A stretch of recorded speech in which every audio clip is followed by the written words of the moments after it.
Hi, Dr. Zac Watkins here again, and I want to thank you for watching this third video talking about the 3 stages of adrenal fatigue. If you haven't yet, please review the other 2 videos talking about stage 1 and stage 2 and the importance of why we get to this and why we look at it in my office. Again, pertaining to the main things that I see in my office, which are female hormone problems, fatigue, GI problems, and infertility. So the last stage I want to show you is stage 3, obviously, of the 3 stages. We talked about how we have an excess cortisol output to deal with that stress response, which is good, but when the body starts to run out of gas, if you will, or that hole in our bucket starts to just let so much water out, we drop to the stage 2 area, which is deceiving because it can look like a normal cortisol output. Normal output is in this line here. But we can tell that someone's dropping off because we see a DHEA at a low level too, which we look at on labs. Stage 3 is probably, you guessed it, not very hard to see, but stage 3 is down here.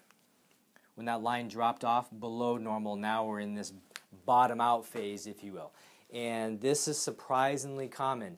I can think of already a few women that I see in my office who are young women, healthy women, mid-20s, and they're suffering from things like fertility, vaginal dryness, things that a young woman should not be experiencing.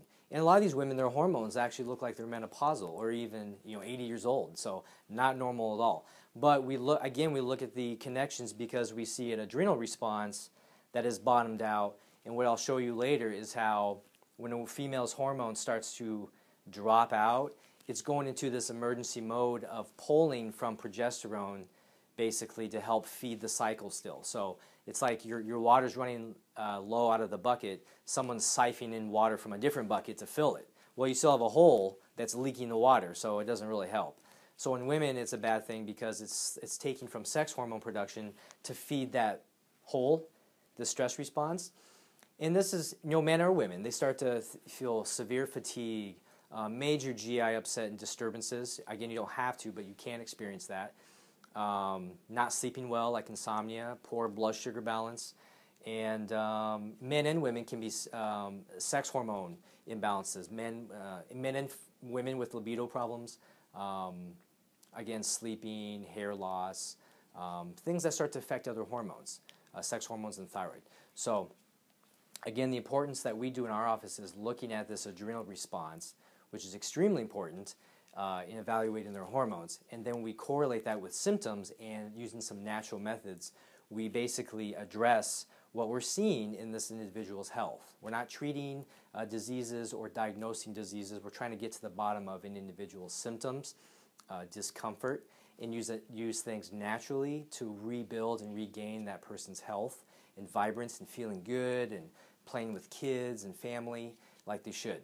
So I hope this has cleared up this 3 stages of adrenal fatigue. It may not be 100% clear, but that's my job to look at individuals' labs and what to do about it.